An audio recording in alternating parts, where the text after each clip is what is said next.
Only so many ways you can defend me. You're gonna play me tight? I have a move. You're gonna play off me? I have the jump shot. You're gonna force me left? I have a move going left. You force me right? I have a move going right. Christmas is coming up, and we at M.O.B would like to say Merry Christmas to all that celebrate, and we hope you enjoy it. In honor of Christmas, we would like to announce our newest member to our snubs list. Someone who is synonymous with basketball games on Christmas. Someone who had one of the best performances, possibly the best performance in Christmas Day history. A New York City icon and a legend. The man that is one of the all-time best and most skilled scorers to ever play this game. That's right, ladies and gentlemen. I am talking about the legendary Bernard King. And he has a right to have his name discussed for the NBA's top 75 list. And as a Knicks fan, I'll try to keep my bias out of this. Bernard King, the 6'7" forward, was drafted in 1977 by the New Jersey Nets and played for 5 different teams. And man, let me tell you, he was a killer on offense. He could shoot from anywhere that was inside three-point arc. I'm talking top of the key, free throw line, baseline, left and right wings, left and right corners, and the paint. He was explosive, quick and fast that can make his move in a flash to the basket, as well as having a silky smooth, quick release jumper. He has so many moves in his repertoire. I mean, post-ups, fadeaways, post-fadeaways, dribble crossovers, mid-range pull-ups, turnaround J's, post-spin layups, free throw line jumpers, baseline drives, runners, floaters, up and unders. I mean, he could do it all. Split the double team, go 1-on-3 on a fast break, take it to the defense, score, plus the foul. He had an endless amount of moves in his bag and was the true definition of someone that you can call a professional scorer. King made an immediate impact in the league with his scoring ability, averaging 24 points his rookie season, being named to all-rookie first team. 2 years later, he would wind up in Utah for 1 season.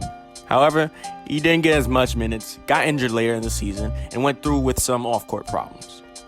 Bernard would then play for the Golden State Warriors for 2 seasons, averaging 22 a night, as well as getting his first All-Star nod and getting All-NBA second team in 1982. Then comes a time when Bernard King experienced the most fame and glory, as well as playing the best basketball he's ever played. And that was with the New York Knicks. For Bernard, this was special, as he was born in New York City, Brooklyn to be exact. So he tried to do his best to represent the city. As a member of the Knicks, Bernard King became an instant icon in New York with his exciting scoring ability in basketball play. The Garden will be packed every game just to come out and see King play. And man, did he give them a show every chance he got. His first season with the Knicks, in the 1982-83 season, he averaged 22 points, and in his first playoff game with them, he dropped 40 against his former team, the Nets, as well as leading them to a first-round victory. This was only the start of King's electric run in New York City. The following season, he bumped up his average to 26, made All-NBA first team for the first time, and was named to his second All-Star appearance. However, that wasn't his most impressive accomplishment. During the middle of the season, Bernard dropped 50 in back-to-back games in Texas. The Texas Massacre, as it was nicknamed. Bernard King with an explosive scoring display. And not only was it in back-to-back games, it was in back-to-back nights. January 31st, 1984 against the Spurs. Then February 1st against the Mavericks. Nothing short of spectacular by Bernard, scoring a total of 100 points in 24 hours. He led the Knicks to the playoffs, and more incredible scoring performances came his way. In the first round matchup against the Detroit Pistons, led by Isaiah Thomas, King had 40 in each of the final 4 games of the series, leading the Knicks to beat the Pistons in the decisive Game 5, which, at the time, the first round was best of 5. Eruption after eruption after eruption after eruption for King. No one could stop him on the Pistons. And the only game that he didn't have 40, which was Game 1, he had 36. He then followed that performance by having duels with the legendary Larry Bird as the Knicks went up against the Celtics. These two scoring machines went at it most notably in Game 6 when Bird had 35 while King had 44, a game in which the Knicks won and forced a Game 7. They would eventually lose, but it was still an incredible performance by Bernard. Bird finished the series averaging 30, while King was right behind him, averaging 29. King helped the Knicks push Bird's Celtics to the limit, a feat proven to be even more impressive when you find out that the Celtics went on to win the championship that year, and Bird won Finals MVP. Now, if you thought everything I just said was impressive, just wait. It gets better. The 1984-85 season proved to be the best for Bernard King, as he led the league in scoring with 33 a night, beating out Larry Bird and rookie Michael Jordan, who had both 28. He was named to another All-Star team, All-NBA First Team, and wowed fans as well as players all around the league. Now, we can get to why I chose to place Bernard King the week of Christmas. December 25th, 1984, Christmas Day, the Nets came to the Garden. Former team, special day, this was the perfect time for Bernard to put on an historical performance. And he did. King started hot, hitting bucket after bucket, shot after shot. The Nets tried to change the game plan, switching defenders against King, to no avail.